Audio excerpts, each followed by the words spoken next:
Hello दोस्तों, हमारे channel में आप सभी का स्वागत है। फ्रेंड्स, सावन की हार्दिक बधाई आप सभी को। दोस्तों, चलिए हम उस शिव भक्त की कथा आप लोग को बताते हैं जो एक शिकारी से संत बन जाता है। आखिर कैसे वे शिकारी से संत बन जाता है, चलिए हम जानते हैं। दोस्तों, एक बार एक जंगल में ही एक आदिवासी युवक रहा करता था। उसका पूरा परिवार रहा करता था और उन लोग शिकार करने जाते थे, रोज शिकार करने जाते थे और शिकार करके ही अपना पेट भरते और अपने परिवार का पेट भरा करते थे। तो उसी तरह एक दिन वह सुबह निकलता है अपने कुटिया से और जंगल में जाता है शिकार करने। उसे एक सुअर दिखता है। सुअर को मारने के लिए दौड़ने लगता है। दौड़ते दौड़ते दौड़ते उसका एक पैर में एक टकराव होता है। जब टकराव होता है, चोट लगता है, उसको दर्द होता है। वे सोचता है बीच रास्ते में पत्थर है, मैं क्यों नहीं इसको हटा दूँ, वरना हो सकता है हमारे दूसरे साथी को चोट लग जाएगा। तो वे घास को ऐसे ऐसे हटाता है, पूरे घास को हटाता है। तो वे देखता है कि पत्थर नहीं है तो शिवलिंग है और बहुत ज़्यादा प्रसन्न हो जाता है, बहुत ज़्यादा खुशी हो जाता है वे। और क्या करता है कि उस सकता है मैं कैसे पूजा करूँ, क्या करूँ, लेकिन उसे पूजा करना नहीं आता था क्योंकि उसे घर में कोई पूजा शिवलिंग का करता नहीं था, कोई देखा नहीं था। वे पहली बार देखा और काफ़ी प्रसन्न हुआ, लेकिन उसे पूजा करना था। तो दोस्तों, शिवलिंग के बगल में एक नदी बहती थी। तो ये क्या करता, उसके पास कोई पात्र नहीं था, कोई बर्तन नहीं था जिसमें पानी लाता, जल लाता और जल लाकर शिव जी के ऊपर चढ़ाता। तो ये क्या करता कि अपने मुंह में नदी में से पानी ले आता और मांस काट कर, ताज़ा मांस पत्ता पे रख करके और शिव जी को चढ़ाता। पहले मुंह में पानी लाता, शिवलिंग पे मुंह से ऐसे थूकता और उसके बाद मांस को चढ़ा देता, क्योंकि उसको पता ही था कि पूजा कैसे किया जाता है। लेकिन जो पूजा करता था ये बहुत ही मन से, श्रद्धा से, भाव से करता था। वो भगवान जी की भक्ति बड़ी मन से करता था, बड़ी श्रद्धा और भाव से करता था। वे प्रतिदिन ऐसे ही करता था, प्रतिदिन ऐसे ही करता था। ताज़ा मांस लाता, पत्ते पे खूब अच्छे से उसको सजाता और मुंह में पानी लाता, शिवलिंग पे चढ़ाता और ताज़े शिकार को वहाँ पे मांस के टुकड़े को पत्ते के ऊपर रख देता प्रसाद के रूप में। और प्रतिदिन ऐसे करता और शिव भगवान जी तो बड़ी प्रसन्न कि भाई मेरा पुजारी कितना भक्ति से, भाव से मेरी पूजा कर रहा है। उसे पता ही नहीं है कि मुझे धतूरा, भांग, बेलपत्र ये सब पसंद है और वे बहुत प्रसन्न हो जाते हैं। लेकिन वे प्राचीन शिवलिंग था, तो उस शिवलिंग की आरती करने के लिए, पूजा पाठ करने के लिए एक पंडित आते थे।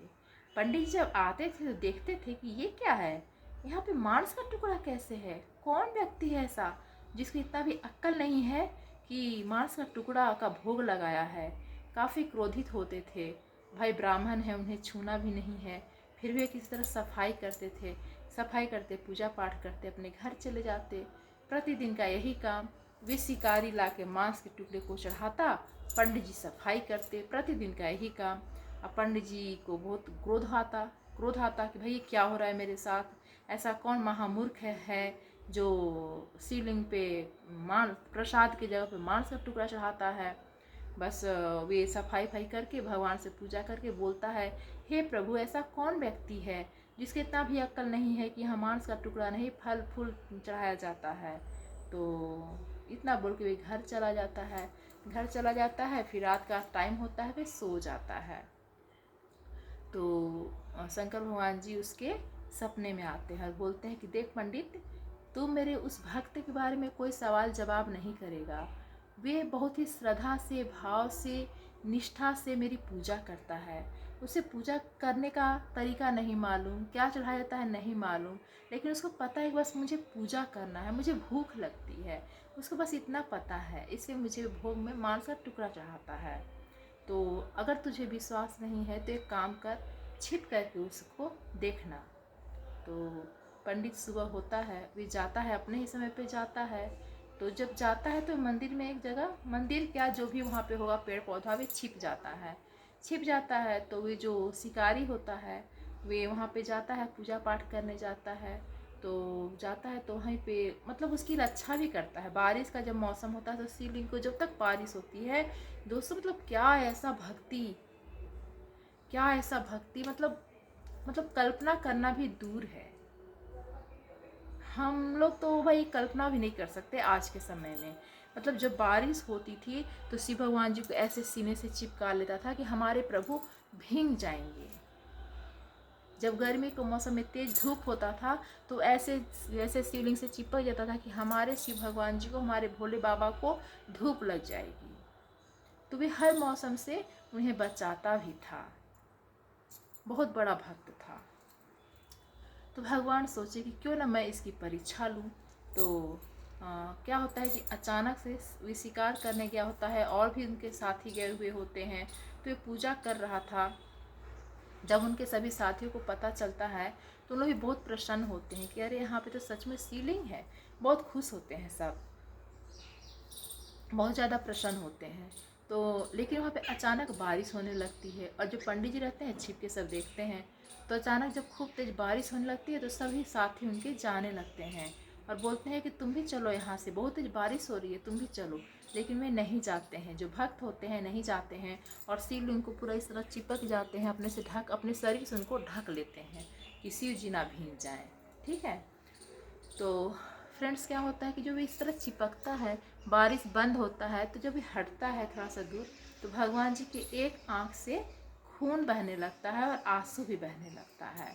अब ये जो भक्त होता है ना, वे देखता है और देखने के बाद खूब रोने लगता है, हे प्रभु मुझसे क्या गलती हुई, क्या बात हुई, आपको क्या दुख हो गया कि आप रो रहे हैं। हाँ, लेकिन उसको कुछ समझ में नहीं आता है कि क्या बात है, ऐसे क्यों रो रहे हैं मेरे प्रभु। तो मतलब पागल कहना, पागलपन, हदें पार करना, है ना, वैसा वाला भक्त, वैसा भक्त। जैसे आप मीरा को ले सकते हैं उदाहरण में, उन्होंने घर परिवार सब कुछ त्याग दिया था। वैसा ये भक्त, शिव भक्त, मतलब वो जब रो रहे हैं, उनकी आंखों से आंसू आ रहे हैं, ब्लड आ रहे हैं, तो ये शिव भक्त को लगता है कि क्या बात हो गई। बस ये ना सोचता है ना समझता है, अपना तीर आँख में डालता है ऐसे और आँख निकाल करके शिव जी की आँख के पास रख देता है। शिव जी के आँख के पास जैसे ही रखता है, शिव जी की आँख से ब्लड आना और पानी, आंसू आना बंद हो जाता है। बंद हो जाता है, वो बहुत प्रसन्न होता है। और जब फिर क्या होता है कि तुरंत दूसरी आँख से भी ब्लड आने लगता है और आंसू आने लगते हैं। आंसू आने लगते हैं तो क्या होता है कि ये सोचता है कि मैं अपनी दूसरी आँख भी शिव जी को लगा देता हूँ। तो लेकिन वे लगाएगा कैसे, एक आँख तो उसकी ख़राब हो चुकी है, एक आँख तो निकल चुकी है। तो ये क्या करता है, जहाँ दूसरा आँख है शिव जी का, वहाँ पे पैर का अंगूठा रख लेता है। अंगूठा रख के और सोचता है कि मैं अपना ये नेत्र निकाल करके वहाँ पे लगा दूंगा। वे सोच ही रहा है, ऐसे अपने त्रिशूल को अंदर डालने के लिए सोच ही रहा है कि शंकर भगवान जी वहाँ पे प्रकट होते हैं और उस जो भक्त है उसको बहुत ही आशीर्वाद देते हैं, उसको मोक्ष की प्राप्ति का आशीर्वाद देते हैं, उसको मतलब बहुत आशीर्वाद देते हैं, बहुत प्रसन्न होते हैं। और कन्नप्पा, कन्नप्पा नयनार उसका नाम देते हैं। और जो पंडित होते हैं सब छुप कर देख रहे होते हैं।